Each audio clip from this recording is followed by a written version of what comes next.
Well, hello, this is Jeff Gaudiosi, and you're on misplacedstraws.com where music comes to life. And my guest today has been in this business a long time and has really done it all.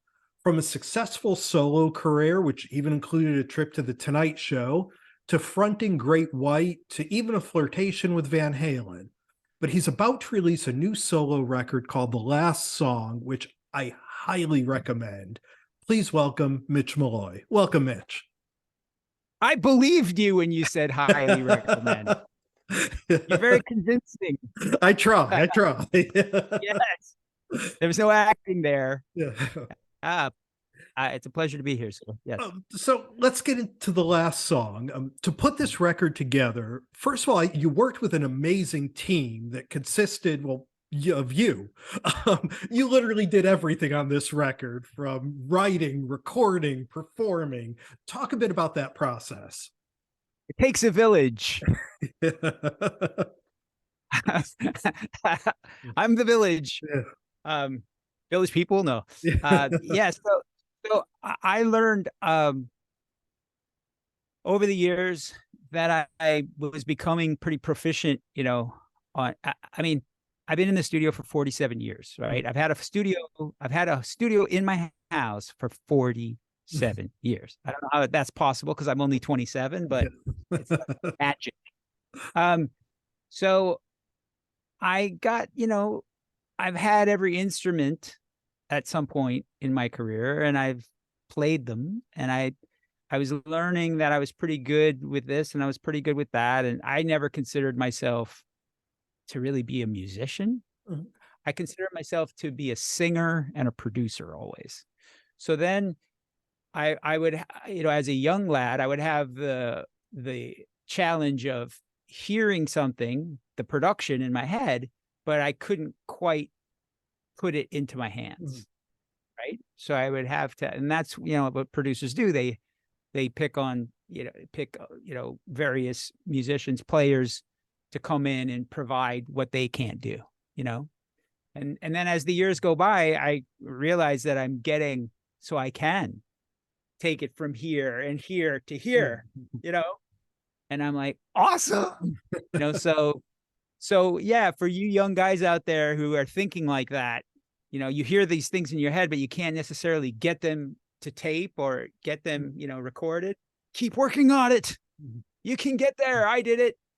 So yeah, it's a really gratifying thing and really fun. And I have to say, the Making Noise record, which I made before this, I made that almost by mistake by myself. Like I had a tour, and I didn't know that I had to have a record for the tour. And I've just been producing all these bands, producing.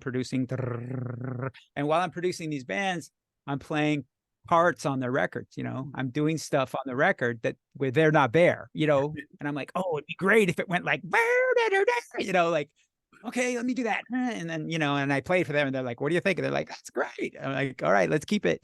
And so I'm getting to the point where, I'm getting really proficient and I'm confident, And so when it came to like the Making Noise record was upon me, I was like, how am I going to do this? I don't have time to even book like the guys I would bring in to, because I always have guys in mind as a producer, that guy.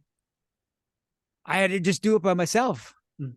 So once I realized that I could do that, I thought, well, I guess I could do it again. And I'm not sure if I ever will. Honestly, I didn't know that I was going to do this record by myself until I started doing it, I don't think. And then I just felt good doing it, so I just kept doing it. Yeah. And now when you're doing it, are you comfortable enough with the producer hat to say, okay, this is finished? Because a lot of times it takes that third person to say, no, you're good, you're done here. Do you have that ability to sort of edit yourself? Yeah, I think that's actually one of my talents. I'm able to be that other person. Mm-hmm. I can somehow not be the guy that sang, or not be the guy that played that horrible guitar riff that didn't last a day. You know what I mean? Like, I thought that was cool yesterday. What the hell was I thinking? You know what I mean?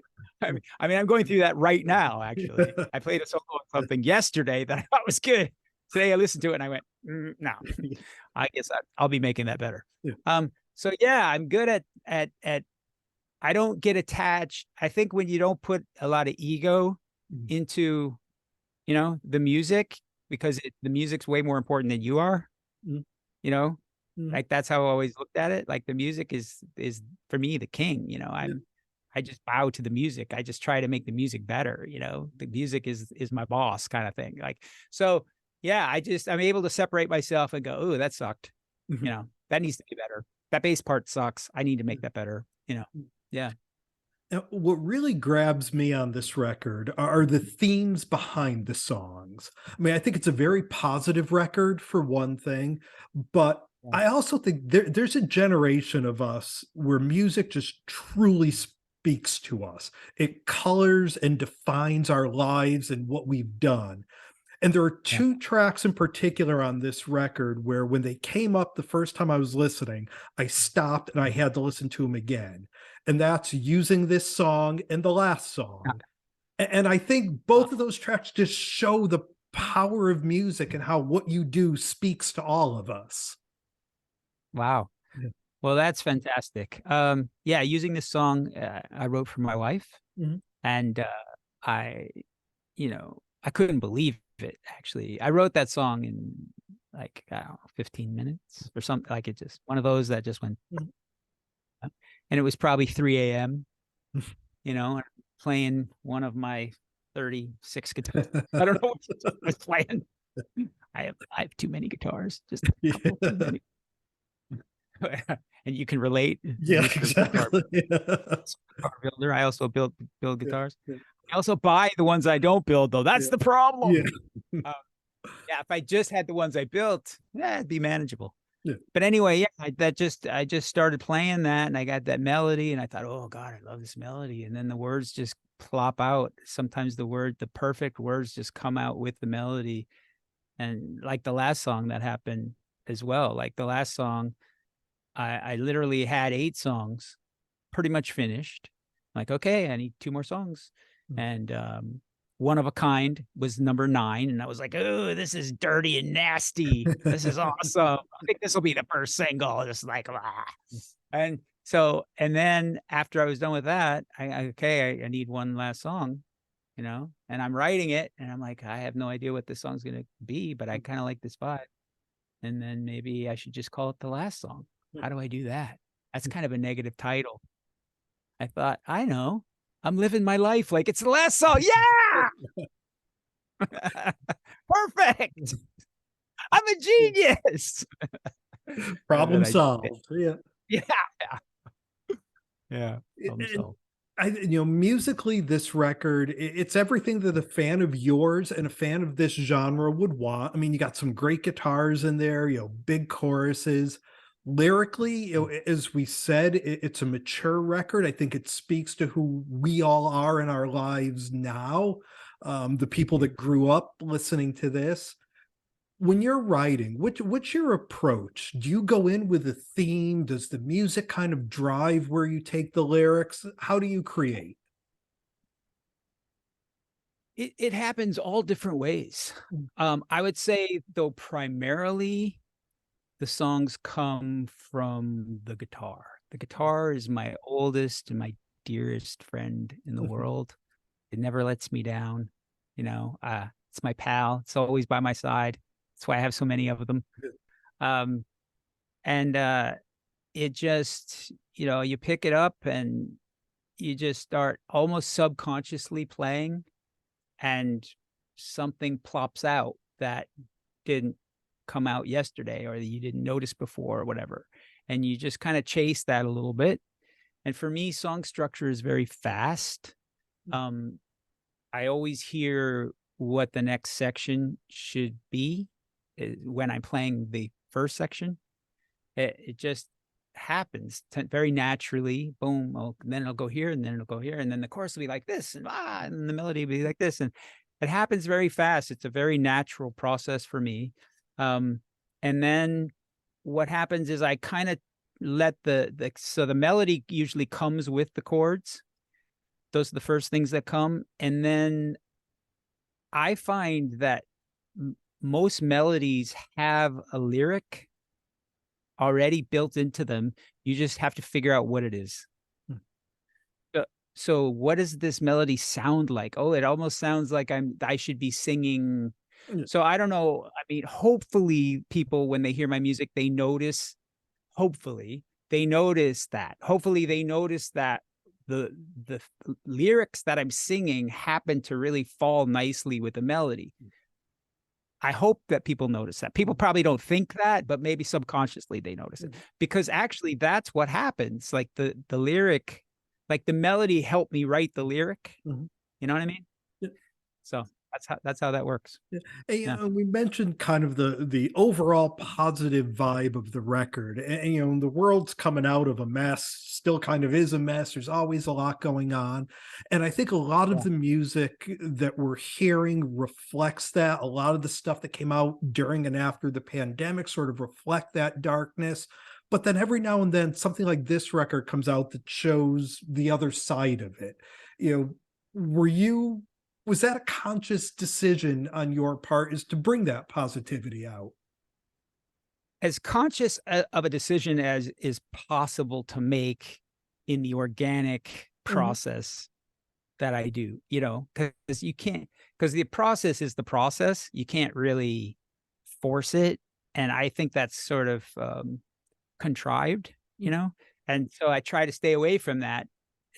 I just try to let the process be the process. And I was noticing people were talking about what's happening. And for me, I don't want art to, like, if I want to watch the news, I watch the news.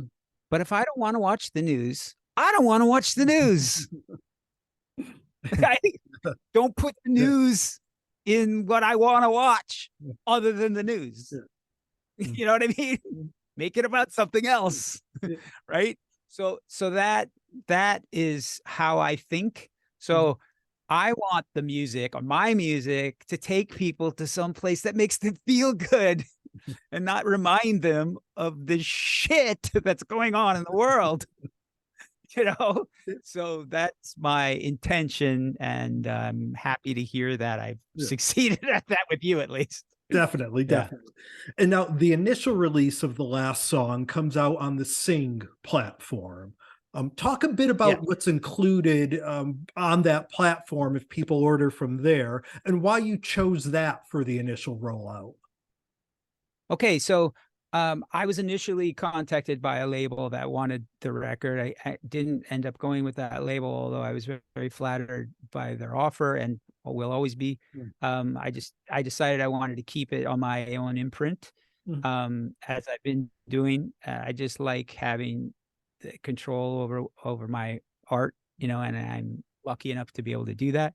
So I decided to do that, but Cargo as a label and a distribution company in London, and they had imported my debut CD on RCA into London, and I'd remembered that. That's right, there's this company Cargo. So I contacted John, and he was like, boom, I'm in. I said, I have a new record. You interested? He's like, yeah, but, let's go.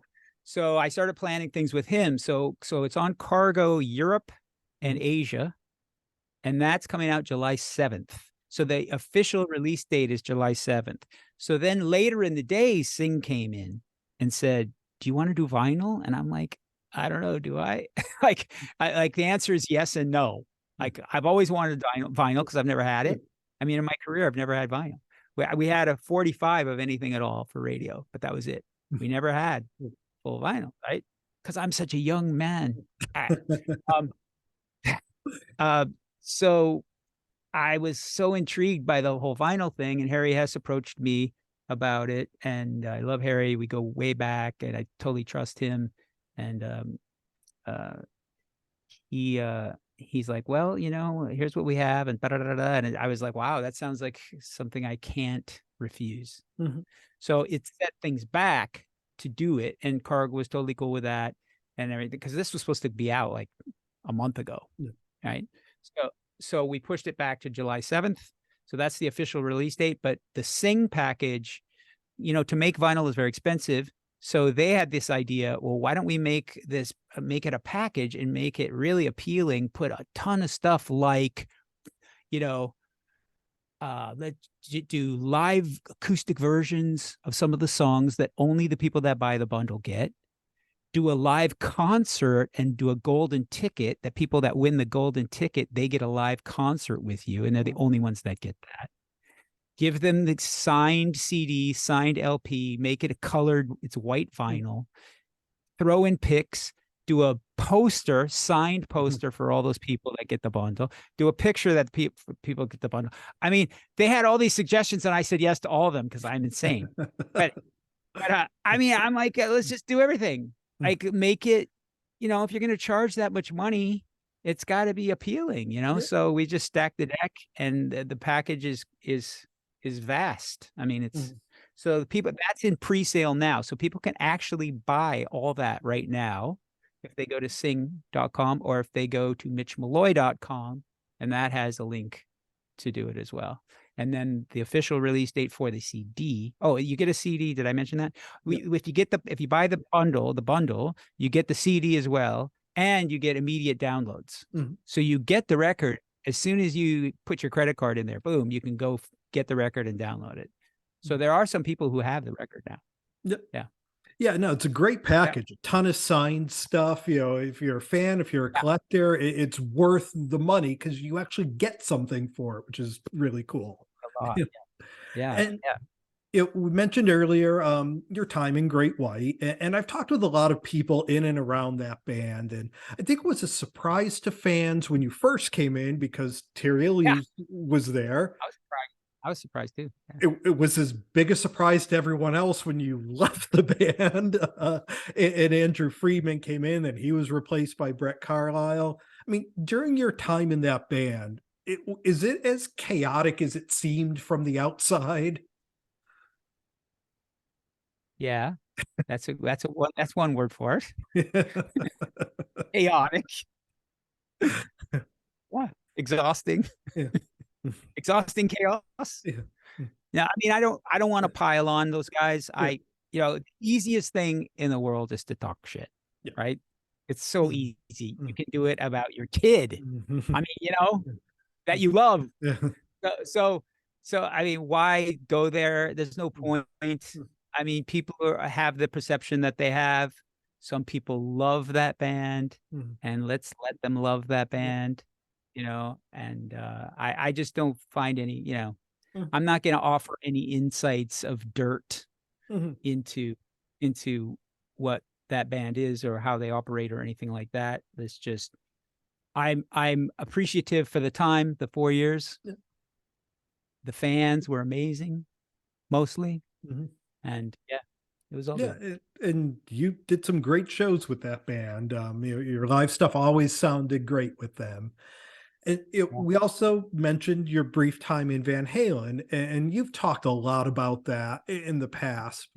And what always got me was, when you mentioned how when you first heard the early music for what became Van Halen 3, that it didn't really connect with you. In hindsight now, looking 30 years back, do you almost think that you were better off that didn't work out? Because personally, I don't think anyone could have succeeded in that moment, being the third singer in a changing musical climate with the band changing their sound. What are your thoughts on that? I'm not a woulda, shoulda, coulda kind of guy. So, when I think about it, it's just kind of like, well, that happened. You know what I mean? Like, because there's nothing I can do about it. I mean, there's nothing. It happened the way it happened because of how it happened or whatever. And people are like, yeah, but don't you think you could have? No, I don't. I mean, what happened, and it's in the past. And now Ed's gone. So, we have what we have. I mean, I have those memories.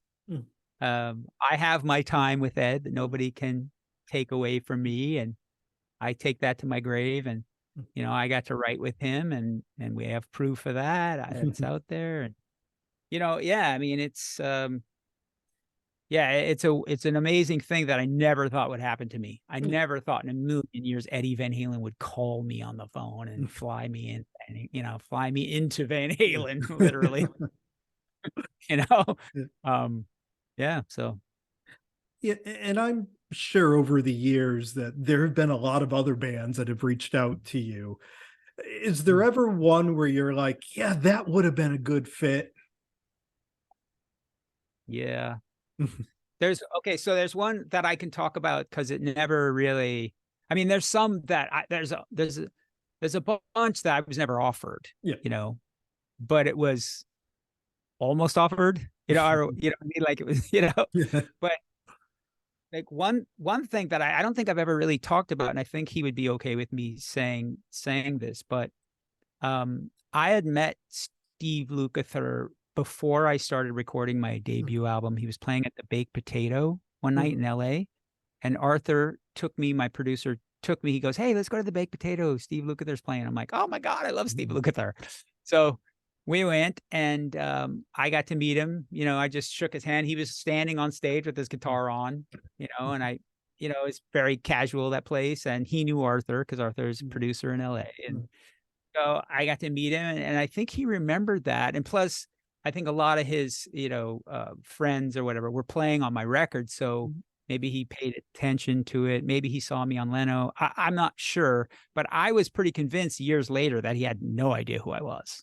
Like, I would think there's no way he would remember me, right? So I wrote to him on, I think it was MySpace, and a private message, if you could even do that. It might have been Facebook. I'm not sure.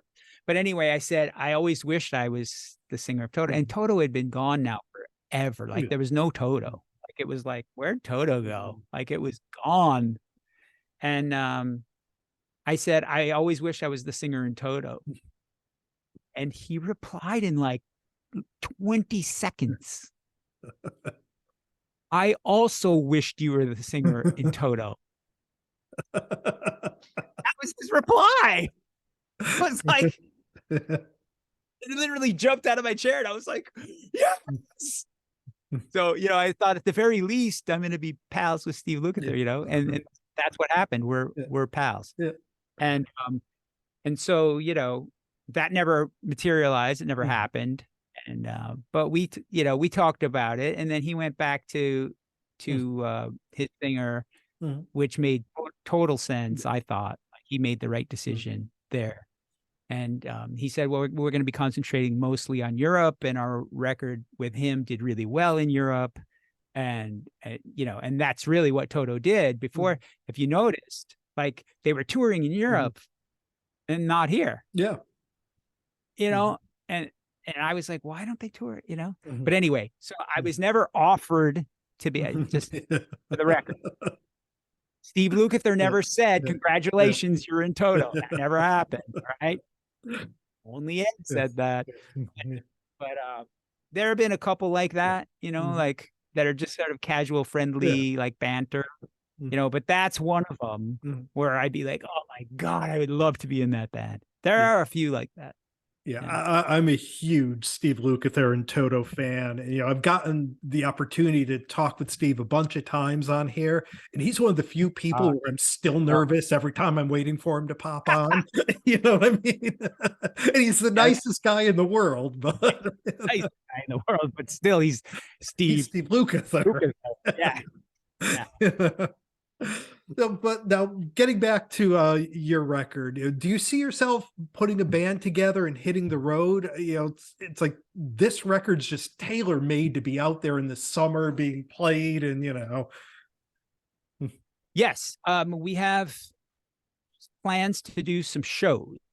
There's no tour per se, because that's a whole nother level of decadence that I'm not sure I can really swing, but yeah, so we'll be doing some shows. There's actually some really cool ones that I can't say yet, but yes, plans to do that. I'm always I have sort of like a collection of musicians, that are fantastic, that I love, that I stay in touch with, that are busy, and so for me to get them, I have to book them like pretty far out. So yeah, I always have like, 6 guitar players and bass players and drummers and yeah, fantastic musicians that I'm lucky to know. Well, I'm up here in Connecticut, so I highly recommend some of those dates being in the Northeast. So just throwing that out there. Yeah, funny. I did an interview yesterday with a guy in Buffalo, so Yeah, we'll have to make that run. yeah, we'll get you up here. And now the last song, we mentioned before, if you listen to the title track, it does not mean it's the last song. What's next for Mitch Malloy? I am currently, I have a couple things, and I think it's probably okay to talk about things that might happen and might not happen. I guess it's okay, right? As long as you qualify it with it might not happen. I was approached, and this is the first time me saying this in public, by a Hollywood producer to do a movie about my life. Yeah. So that is being planned now. So that's in the works. Nice. Yeah. And I thought it would be cool for me to have my singles that did the best from my debut, and to own those. And I can't own those because Sony owns them. So 10 years ago, when Bryan Adams was on tour, I begged Mickey Curry, and I'd been begging him 20 years prior to that, to come to my studio in Nashville and record drums on a couple of my singles. So I have had those drum tracks for 10 years, or for, what did I say? 10 years, something like that. Yeah. And I just thought for the movie, I should probably re-record those. And I feel like I finally have good enough sounding gear and guitars and whatnot to represent it properly. And I feel good. I mean, I live in Florida. I physically feel way better than I ever did in Nashville. It's one of the reasons I left Nashville, because it was like making me sick because it was so allergic there. So yeah, that's kind of what's happening. So there's a lot happening, actually. There's a lot kind of bubbling up, and I'm recording, and it's almost done. Anything at All, the new version of Anything at All, my first single, and Our Love Will Never Die, which I'm working on now. That was the solo that sucked yesterday. Yeah. I played yesterday, and I have to redo as soon as we're done. Well, we've been spending some time here with Mitch Malloy. The record is called The Last Song. The official release is July 7th. You could go on the Sing platform and order just an amazing vinyl bundle with all kinds of signed merchandise right now. And Mitch, just thank you so much for taking the time to do this. It really is a great record. I love listening to it. And hopefully we can catch you sometime up here in the Northeast soon. Yeah, well, if and when that happens, I'll be certain to let you know. Yeah, I appreciate you, man. Thanks a lot. We'll talk soon.